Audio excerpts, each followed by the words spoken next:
Nah, saat ini mungkin pendidikan dikembalikanlah kepada roh awalnya. Di Indonesia itu ingin dikembalikan.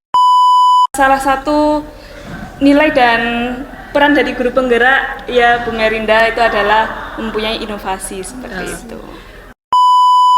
Bagi yang lain nih, ayo kita bergabung supaya bisa memperbaikilah cara pandang kita terhadap pendidikan. Itu intinya.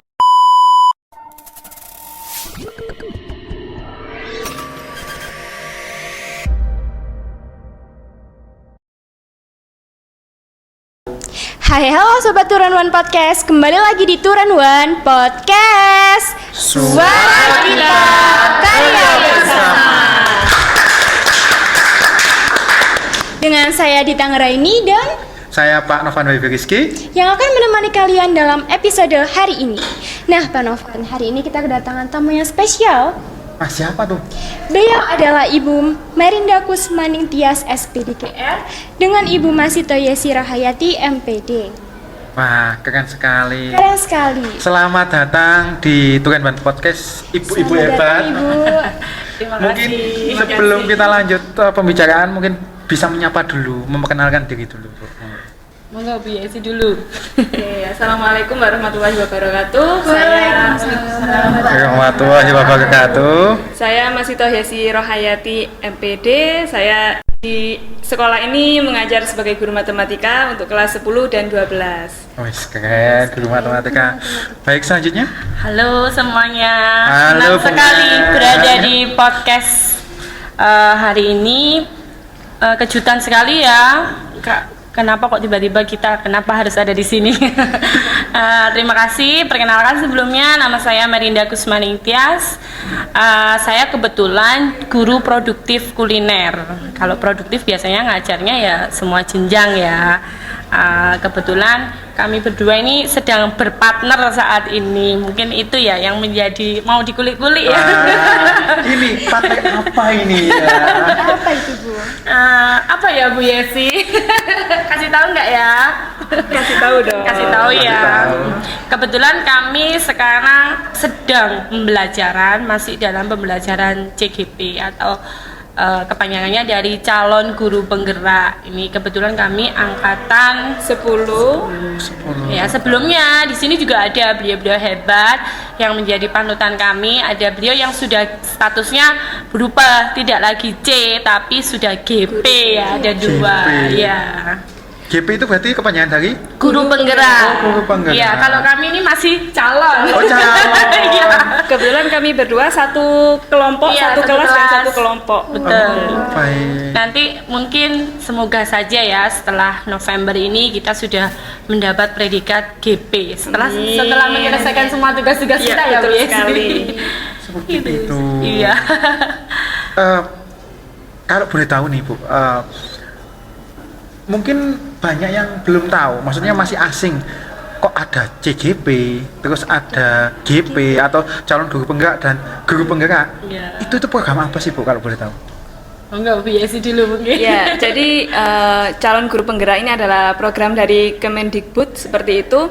Yang sebelum kita mengikuti kegiatan pelatihan atau program guru penggerak itu ada seleksinya terlebih dahulu. Jadi seleksi ini yang ikut seleksi itu masih belum menjadi calon guru penggerak. Jadi seleksi ini untuk menjaring siapa-siapa yang nantinya akan mengikuti pendidikan guru penggerak atau disebut PGP gitu. Nah, peserta yang mengikuti pendidikan guru penggerak ini disebut sebagai calon guru penggerak seperti itu. Untuk seleksinya sendiri ada 2 tahap. Yang pertama seleksi administrasi, di sana kami harus menulis esai tentang kontribusi yang sudah kami berikan kepada sekolah kita seperti itu. Kemudian setelah seleksi administrasi, misalnya lolos ke tahap berikutnya yaitu ada seleksi praktik mengajar dan wawancara seperti itu. Nanti Seperti itu, Pak. ya nanti Jadi- setelah lolos semua tahap baru kita mengikuti pendidikan calon guru penggerak seperti itu. Tahap satunya itu cukup sulit juga ya Bu Yesi ya, meskipun kita harus mengisi esai, tapi esainya itu memang profil kita. Di situ kita diminta untuk menggambarkan profil kita, sumbangsi kita di sekolah seperti itu. Jadi tidak semata-mata kita diminta untuk mengumpulkan berkas atau dokumen-dokumen kita, enggak, CV aja gitu enggak, tapi semua pengalaman kami. IC-nya itu ada satu IC itu pertanyaan harus minimal 500 karakter ya. 1000 karakter. Iya, jadi diminta ada yang 2000 karakter gitu. Jadi harus sesuai dengan itu, semuanya harus real, benar-benar pengalaman kami. Oh, berarti ini khusus untuk program penjaringan bagi guru-guru yang ada di Indonesia, seperti menjadi apa ya? Seolah-olah guru yang sudah memberikan apa ya? Inovasi gitu ya Bu ya, atau bagaimana? Ya, bisa dikatakan seperti itu karena salah satu target dari calon guru penggerak ini ya, salah satu tugas kami yang terakhir ini yaitu kita membuat program yang benar-benar baru yang sudah ada di sekolah atau yang sudah ada tapi kita kembangkan lagi seperti itu. Jadi benar sekali katanya Pak Novan tadi bahwa salah satunya adalah inovasi itu tadi. Dan memang salah satu nilai dan peran dari guru penggerak ya Bu Merinda itu adalah mempunyai inovasi seperti itu. Gini mungkin ya, yang dimaksud Bu Yesi itu, jadi kita itu tidak semata-mata jadi guru, hanya jadi guru saja, tapi di mana kita bisa menggali potensi peserta didik kita. Yang diminta sebenarnya adalah pendidikan saat ini tuh kembali ke era pendidikan seperti yang kita kenal mungkin ya, Ki Hajar Dewantara itu beliau adalah tokoh pendidikan yang sungguh luar biasa. Nah, saat ini mungkin pendidikan dikembalikanlah kepada roh awalnya. Di Indonesia itu ingin dikembalikan pada roh awalnya, di mana anak-anak ini benar-benar bisa kita gali potensinya secara maksimal. Nah, kami sebagai guru itu membersamai. Nah, kita yang berada di CGP nanti kita harus atau kita diminta untuk menularkanlah ilmu itu ke teman-teman atau rekan-rekan sejawat kita, mungkin gitu ya Bu Yesi. Jadi supaya kiranya di Indonesia ini semua satu visi, satu misi. Terus pendidikan antara di Jawa dan di luar Jawa saat ini kan kalau kita lihat kan kayak sedikit ada ketimpangan. Nah, mungkin dengan program ini kita bisa memperatakan pendidikan baik di luar Jawa maupun di Jawa. Mungkin seperti itu ya harapan dari pemerintah sendiri seperti itu. Oh, berarti kalau bisa diringkas bahwa guru penggerak ini mengembalikan rohnya awal betul sekali. pendidikan itu dan memperatakan pendidikan yang ada di seluruh Indonesia. Seperti itu ya. Betul. Berarti apakah semua guru diwajibkan untuk mengikuti program CGP atau guru penggerak ini, atau hanya guru-guru tertentu saja? Semua dapat kesempatan yang sama. Iya, semua betul dapat sekali. kesempatan yang sama. Tapi ini Bu Merinda, Pak Novan juga kemarin sebelum kami mengikuti seleksi calon guru penggerak itu memang ada salah satu syarat, yaitu minimal kita harus sudah mengajar selama 5 tahun seperti itu. Seperti itu.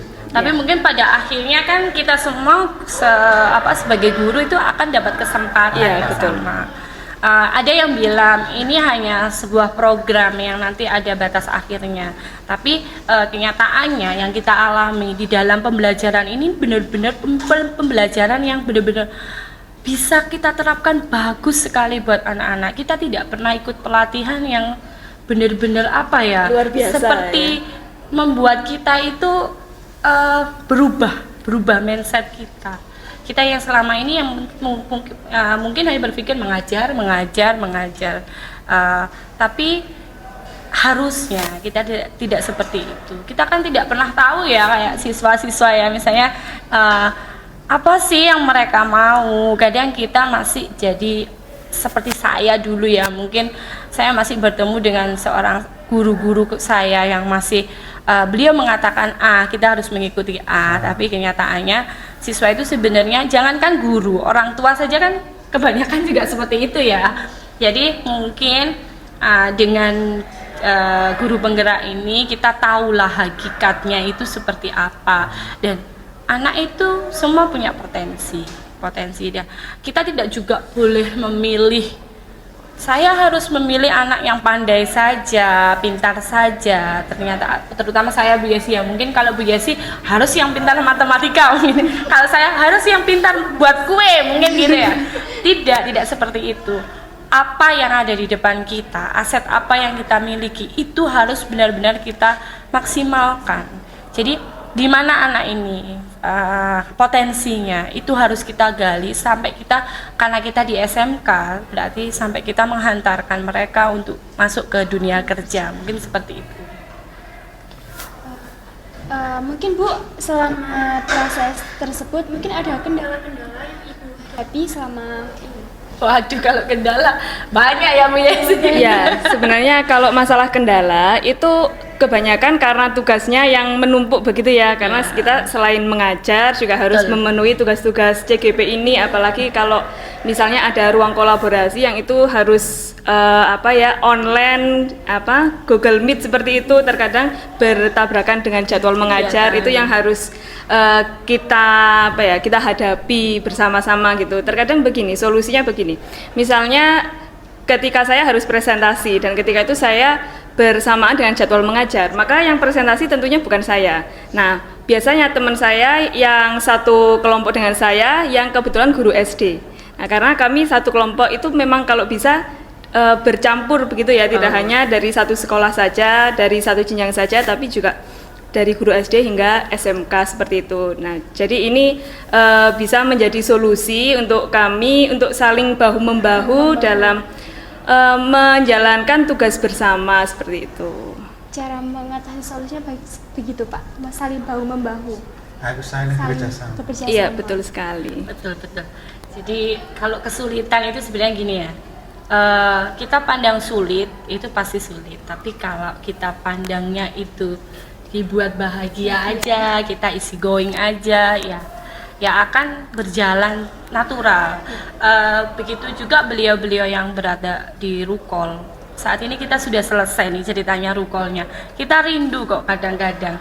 Jadwal siang habis, kadang saya sendiri karena rumah saya Malang ya, jadi saya Rukol jam Sambil di jalan.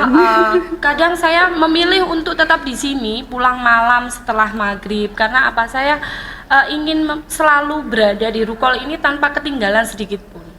Inginnya seperti itu, karena mungkin lebih maksimal kayak gitu, karena memang jadwal kami itu rata-rata menyesuaikan jadwalnya guru-guru SMK. Kebetulan tidak ada yang SMA ya waktu di kelompok kami ini, SD dan SMK.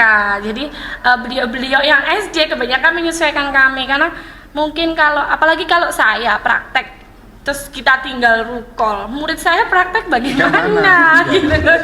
Itu yang ada kesulitannya Bu Yesi ya.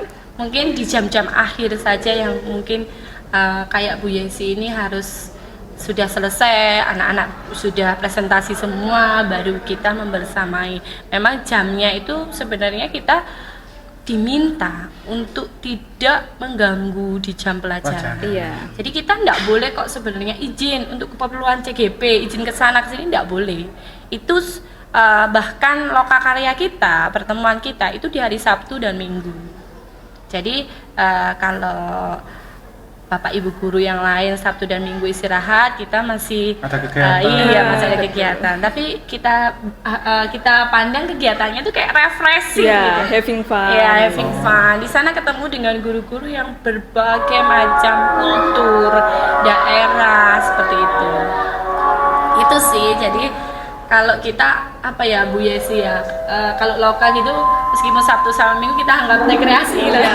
Betul kan? Apalagi tempatnya juga berpindah-pindah seperti itu. Oh, tidak di satu tempat yang sama? Tidak. Bahkan kami kebetulan tahun ini di SMK 1 Turen ada 5, ada banyak kan. Jadi tambah semangat. Iya.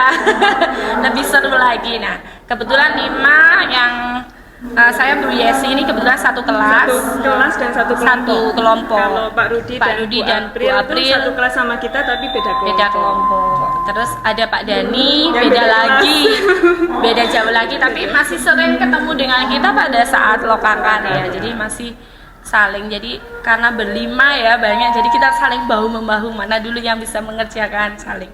Jadi ketika kita nikmati 6 bulan tidak terasa. Iya, betul sekali. Sudah tinggal 1 bulan. Oh, Ini berarti sudah untuk proses selesai. dari CGP sendiri itu selama 6 bulan. 6 bulan. Ini sudah Proses selesai. pembelajarannya ya Pak Norman. Iya. Sebelum itu masih ada pengisian isi dan lain tahapannya.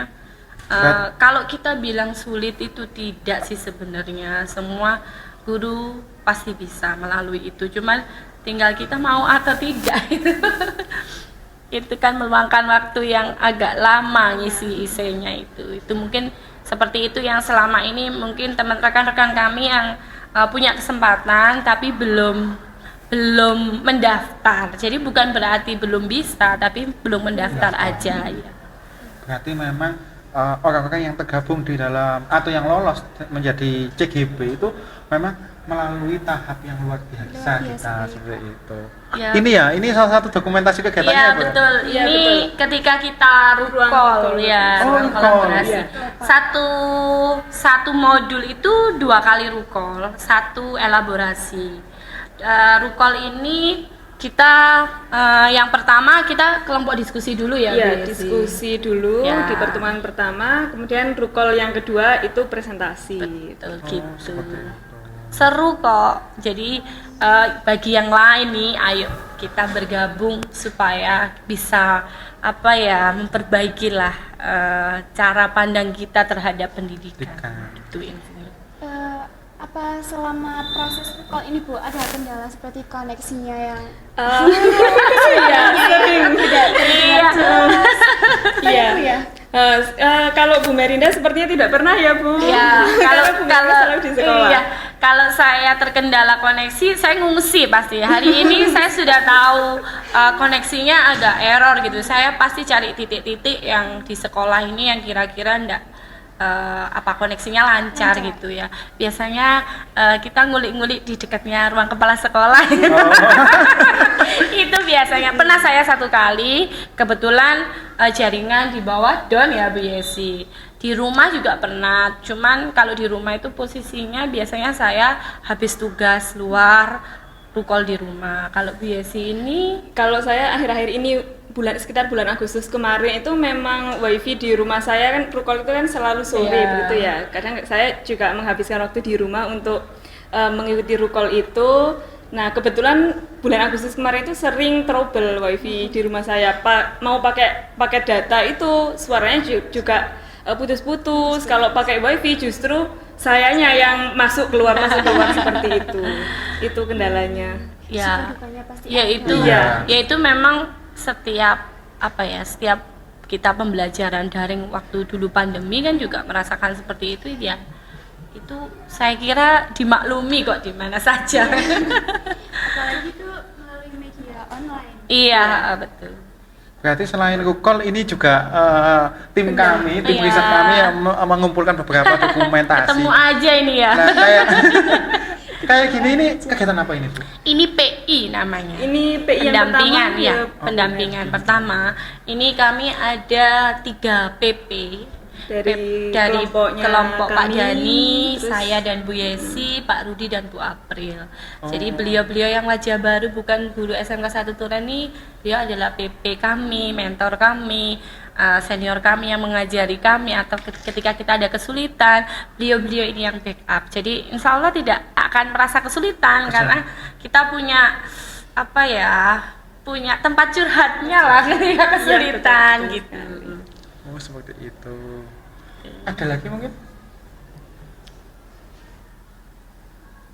Wah. Nah, ini kayaknya kegiatan menyenangkan ya. Iya, ini Loka Karya.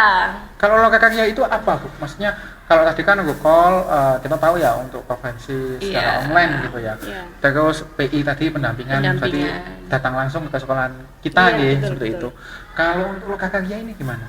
Ini hampir sama dengan pendampingan individu, cuma ini kalau pendampingan individu itu kan lebih fokus ke kelompok. Iya. Kalau ke kelompok maksudnya kelompok Intensif, yang satu lebih intensif ya, itu lebih ya, Bu. intensif. Kalau di Loka Karya ini kami saling berbagi juga, kemudian ada praktiknya. Kalau yang ini Loka Karya 4 ini waktu praktek coaching. Kucing. Barusan kemarin ya coaching seperti yang biasanya kita ada kombel itu, di sana kan kita juga sering ada coaching seperti itu. Ada cerita seru pada saat ini. Iya. Kita lagi menjelaskan coaching ini ya. Sebenarnya ada kucing yang masuk. Beneran ada kucing yang masuk. Kita Berarti- punya videonya. Bukan Iya. gimmick ya, Bu, ya? Iya, ada gimmick bener-bener sampai para PP kami yang waktu itu bersamai kami, beliau langsung diangkatlah kucing ini. Jadi artinya coaching itu bukan berarti kucing, bukan gitu ya. Tapi kok ya sampai teman-teman kami pada saat itu bilang, oh ini aksi nyata, Aksi wujud nyata. real. Sebenarnya bukan seperti itu. Nah, itulah cerita serunya. Kadang-kadang ketika kita lagi ngomong serius-serius, tiba-tiba ada sesuatu yang membuat kita itu lucu gitu. Nah, itu menyenangkan sekali sih. Tidak ada pembelajaran. Kita itu dari jam 8 sampai jam 4 ya Bu Yesi. Setengah 4 ya. Kita tidak berasa loh.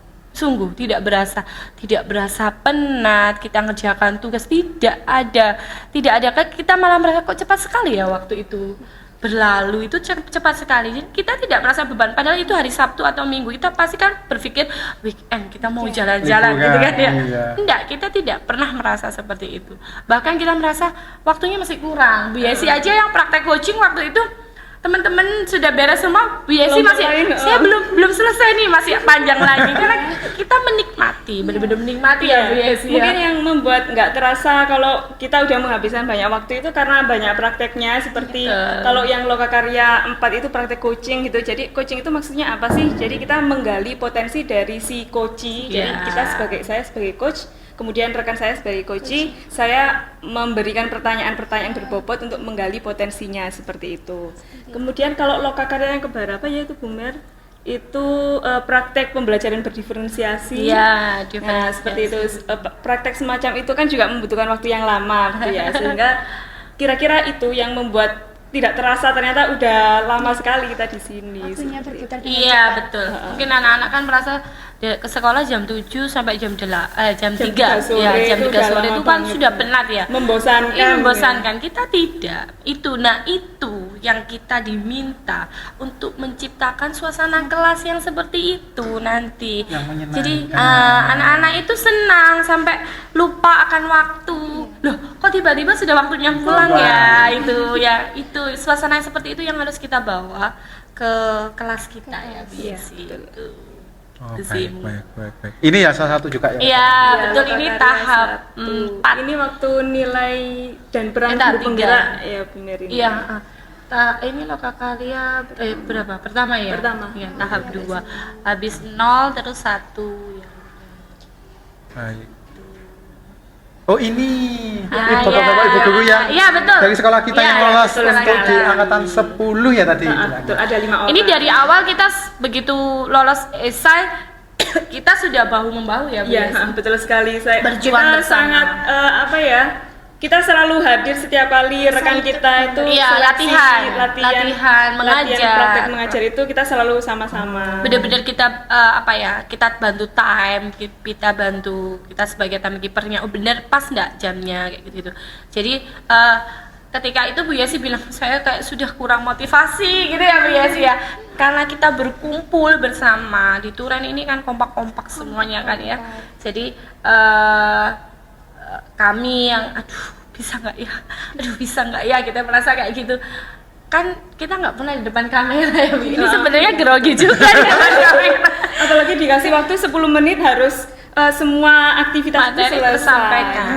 Seperti Jadi itu. kita sampai latihan ada beberapa kali untuk kalau mungkin teman-teman kami yang tidak punya tim atau tidak punya teman bersama, latihannya itu depan cermin ya rata-rata. Iya, tapi karena kami benar-benar berjuang ini berlima, kita ya saling lah bahu membahu ya.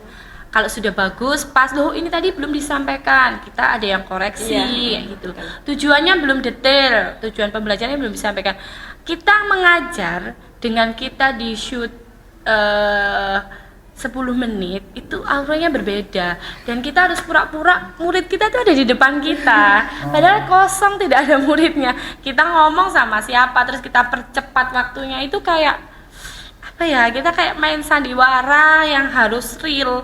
Kalau ada muridnya enak sekali kalau ada muridnya, atau ada teman kita lah yang ada di depan kita. Ketika kita tes itu kosong ya Bu Yesi. iya. Iya, kita ngomongnya ya sama murid, tapi video ini Google Meet-nya itu yang mantau ada beliau, ada 2. Ada jurinya. Iya, ada jurinya. Oh. Kita nggak tahu sih dari mana saja, tapi bocorannya sih ada yang memang dari paham akan pendidikan, Bukan. memang bidangnya di pendidikan, ada juga psikolog, Iya. psikolog. Ada yang bilang seperti itu, tapi kami tidak pernah tahu beliau ini siapa. Bahkan kami sekarang pun lupa wajah beliau seperti apa. Kan kita tidak melihat ya, Iya. jauh nampak dari kita itu jauh. Kita lupa. Bahkan seleksi mengajar habis itu Wawancara. panggilan lagi ya Bu Yesi.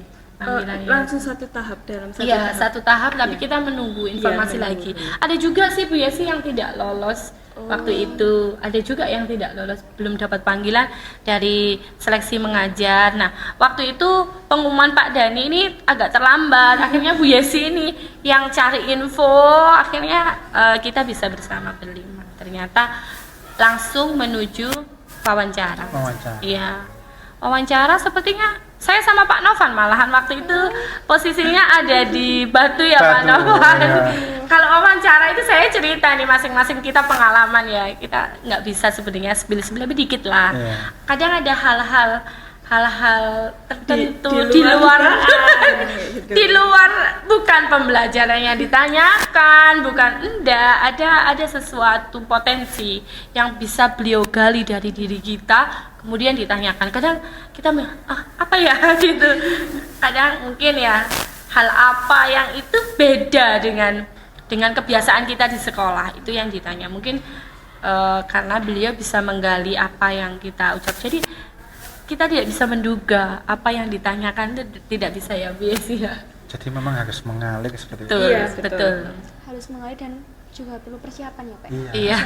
Keren banget. Persiapan mental apa sih? terutama. Iya, mental ya. Persiapan Bu. mental. Semuanya ya berarti ya. Persiapan, Dukungan orang di sekitar kita Bu Yesi itu yang harus luar biasa itu. Kemudian wawancara itu kan juga lama waktunya. Kadang ada yang setengah jam ada, yang 1,5 jam juga ada. Saya waktu wawancara itu sampai sudah 1 jam, sudah lebih dari 1 jam itu, dan pertanyaan yang ditanyakan itu hampir sama seperti itu. Saya sampai bosan, kok tanyanya kayak gini aja, pas jawaban saya salah, saya sampai berpikir seperti itu. Tapi kemungkinan interviewer itu menanyakan sesuatu yang kalau menurut kita hampir sama, itu tujuannya untuk melihat apakah kita memang Konsisten atau dengan tidak. jawaban kita seperti itu.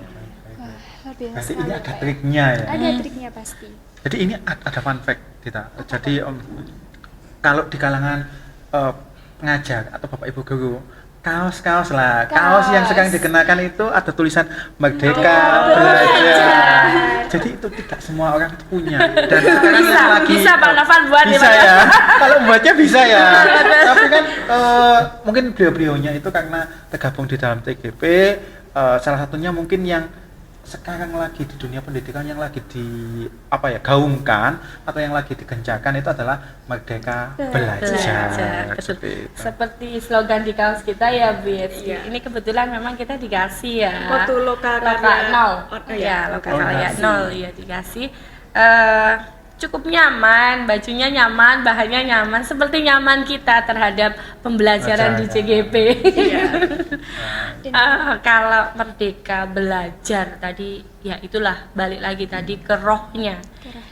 Pembelajaran di Indonesia itu ingin dikembalikan ke roh dasar awalnya, di mana mengikuti dengan filosofi Ki Hajar Dewantara. Jadi kita ini diminta membersamailah anak-anak. Kayak seperti petani yang sedang menanam padi misalnya ya, habis ditanam kan diikuti, terus petani tersebut memberi aliran air, terus memberi pupuk. Itulah sebatas kita sebagai seorang guru. Mungkin itu ya Bu Yesi. Jadi kita tidak boleh intervensi. Mungkin kita harus nungguin padinya. Ayo kamu harus tumbuh cepat. Kan enggak boleh, tidak instan. Kita ikuti saja ngalir. Kalau posisinya padinya mau belok ke kanan atau belok ke kiri, kita ikuti. Selagi itu mereka tidak keluar dari jalan. terus tidak ada hama yang menyerang. Jadi kita itu ya menjaga mereka lah dari hama-hama, terus membersamai mereka, memupuk, memberi aliran air. Nah, hakikatnya ya seperti itu lagi, itu yang namanya merdeka. Jadi mereka ditanya, sistem pembelajaran berdiferensiasi misalnya yang biasa maksimal, bisa ditampilkan maksimal itu pada pembelajarannya seperti pembelajaran yang BSc. Kalau dalam produktif itu kan pembelajaran yang ada SOP-nya. Iya. Jadi kalau diferensiasi tidak bisa ditampilkan maksimal. Kalau pada misalnya ketika saya membuat proses pembuatan donat nih, nah semua peserta didik saya tuntut harus bisa membuat donat. Mungkin dengan kreasi yang berbeda-beda mungkin itu. Kalau BSc bisa sampai maksimal, dan kalau di produktif kami di teorinya yang bisa kita diferensiasikan. Nah, bentuk dari diferensiasi itu peserta didik disuruh memilih sesuai dengan kesukaannya, minatnya. Itu ya BSc ini yang lebih mahir tentang diferensiasi. Jadi kalau yang suka audio ya dengan gitu. Jadi nggak semua anak ini kan suka membaca gitu kan. Ada anak yang suka mendengarkan penjelasan guru. Ada yang kadang anak-anak bilang, "Loh Bu, kok belum dijelaskan?" kadang. Nah, ada anak yang paham dengan membaca. Jadi banyak macamnya ya BSc ya. Ada yang suka menggambar. Betul sekali. Ya, kalau saya ini yang dulu waktu awal-awal saya ikut guru penggerak ini tentang merdeka belajar itu seperti apa sih dalam pikiran saya, dan mungkin kebanyakan orang itu berpikir bahwa yang dimaksud merdeka itu ya merdeka yang semerdeka-merdekanya. Misalnya betul. Siswa misalnya kepingin sekarang tidur ya udah tidur, atau siswa kepingin sekarang main ya udah main, seperti itu. Saya pikir dulu seperti itu gitu. Tapi ternyata Ki Hajar Dewantara itu mendefinisikan merdeka, manusia merdeka itu tidak seperti itu.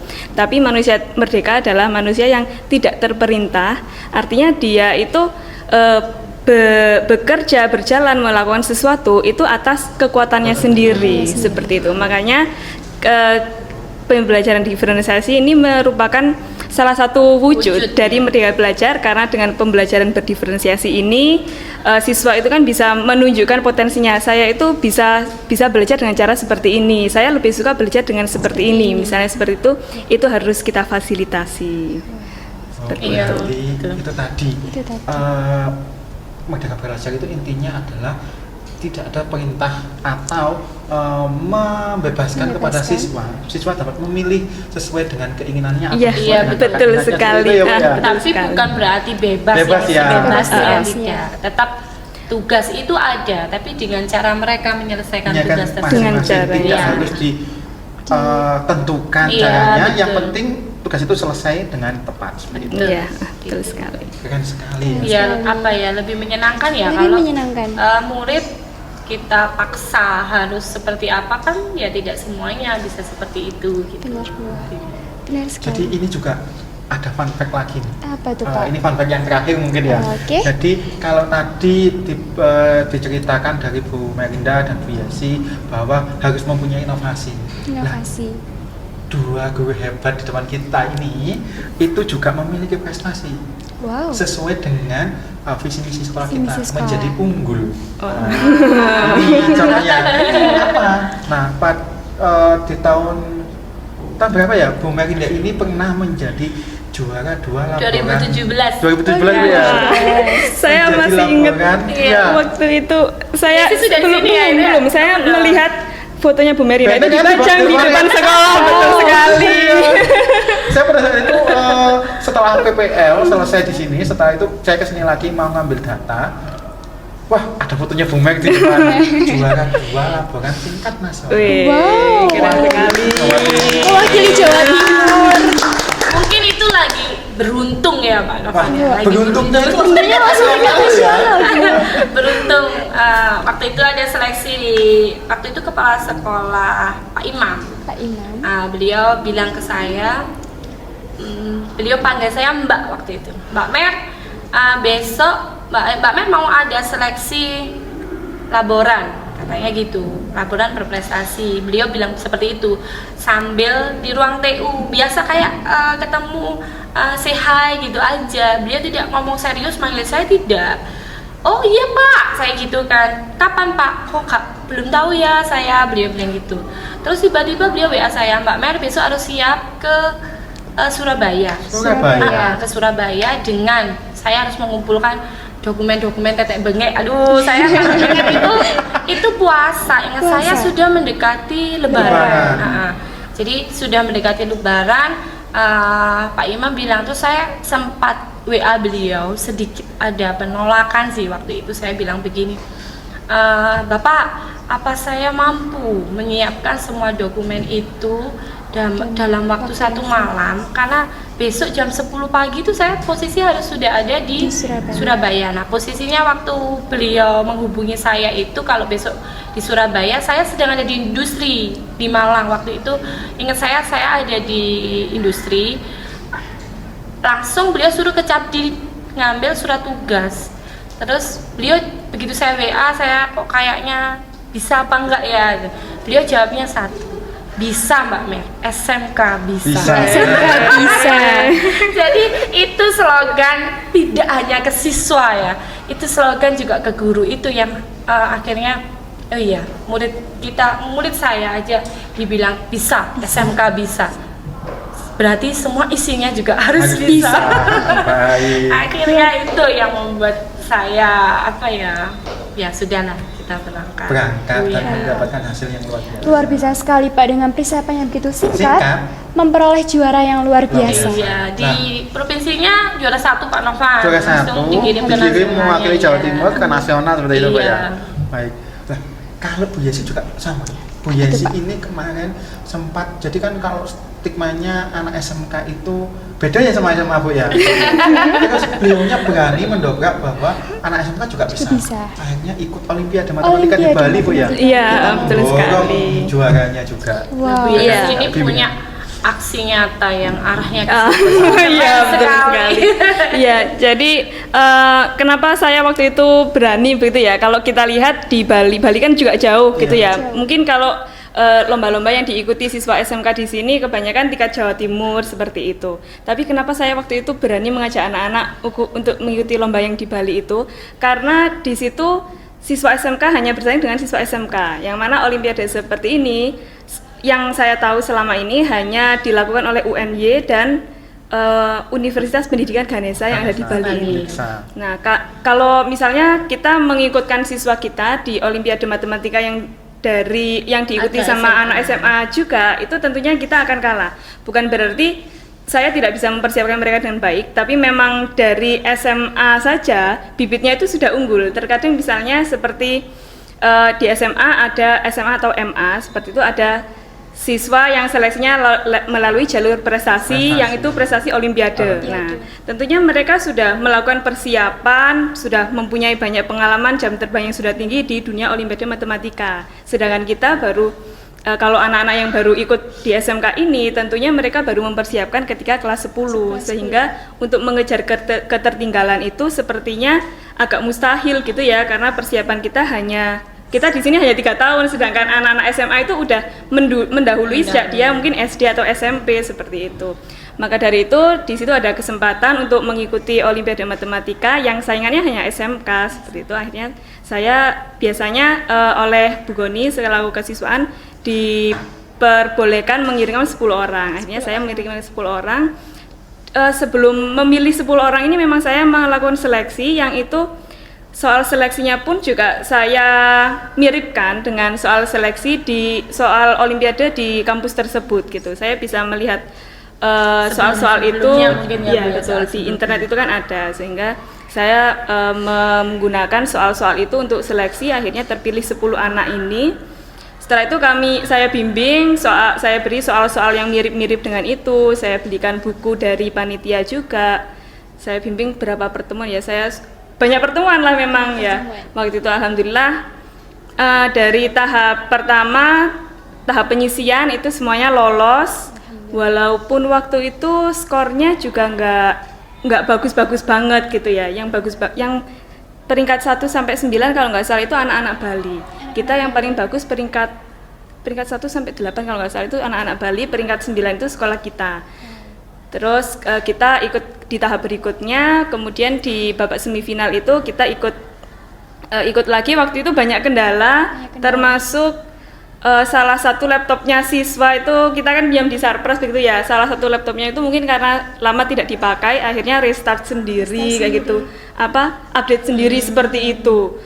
Kemudian masalah headset juga seperti itu gitu ya. Tapi yang saya salut dari anak-anak itu mereka mentalnya itu kuat. Jadi ketika mereka menghadapi masalah, mereka tidak langsung panik, langsung down gitu. Bahkan yang waktu itu laptopnya bermasalah itu justru mendapatkan nilai yang maksimal di babak itu. Tuh. Kemudian kami bersepuluh lolos tahap semifinal gitu ya. Di semifinal itu pun kami juga tidak menjadi yang terbaik, gitu. Tidak menjadi yang terbaik. Bahkan nilainya itu peringkatnya sekitar 15 sampai 25-an, kebanyakan di situ. Akhirnya 25 orang, 10 diantaranya dari sekolah kita itu ikut babak final di Bali. Alhamdulillah di babak itu kan memang pengawasannya itu benar-benar sangat ketat sehingga mungkin peserta lain tidak bisa untuk, mungkin kalau di tahap-tahap sebelumnya itu bisa berbuat curang atau bagaimana ya. Tapi saya tidak terlalu ini sih berburuk sangka gitu ya. Yang jelas waktu itu memang offline, kemudian pengawasannya juga lebih ketat dan alhamdulillah sekolah kita bisa mendapatkan peringkat 1, 2, dan 3 dan alhamdulillah sekali ini juara satunya langsung diterima di UM melalui jalur prestasi di jurusan akuntansi. Jadi S1 akuntansi. Jadi juara satunya itu. Kemudian juara 2-nya dia bekerja, yang juara 3 juara 3 ini alhamdulillah dia baru lulus kemarin. Kalau yang juara 1 kan sudah 2 tahun yang lalu. Kalau yang juara 3 ini baru lulus kemarin dan alhamdulillah siswa ini juga diterima di UB jalur prestasi juga. Jadi itu memang saya melihat bahwa Olimpiade Matematika itu mempunyai nilai yang tinggi gitu di penerimaan mahasiswa jalur prestasi seperti itu. Jadi saya berani untuk mengajak mereka mengikuti kompetisi. Wah, keren banget Pak. Ya itu tadi ya, menciptakan sekolah unggul itu tidak mudah. Jadi pasti ada, masing-masing pasti ada rintangannya makanya. Mungkin bisa. Nah, Ibu atau Bapak Novan, saya boleh meminta pesan-kesan untuk kami siswa SMKN 1 Turen. Oke, benar dulu. Saya dulu. Ya.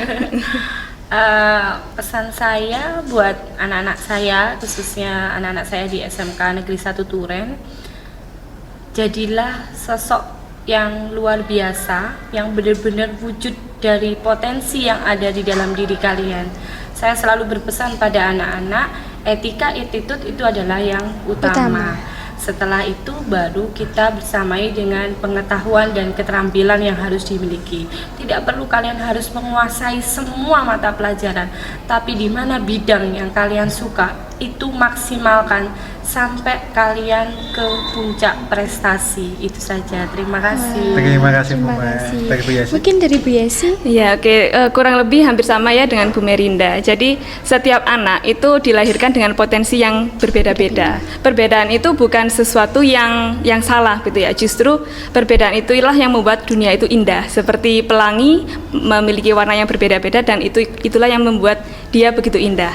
Nah, ketika kalian mempunyai perbedaan yang namanya perbedaan tentunya berbeda gitu ya, unik dari orang lain, maksimalkan perbedaan itu, tunjukkan bahwa perbedaan itu membuat sesuatu yang baru untuk diri kalian dan lingkungan kalian. Ya, keren sekali. Terima kasih kepada Ibu yang telah meluangkan waktunya hari ini untuk kita. Sebelum saya tutup, saya punya pantun Ibu. Siang hari makan kuaci, Cakep. dimakan sama Bu Asi. Cakep. Cukup sekian acara hari ini, saya ucapkan banyak terima kasih. Nah, untuk sobat podcast di luar sana, jangan lupa untuk like, komen, dan subscribe channel ini supaya tidak ketinggalan dengan video-video menarik selanjutnya. Dan see you!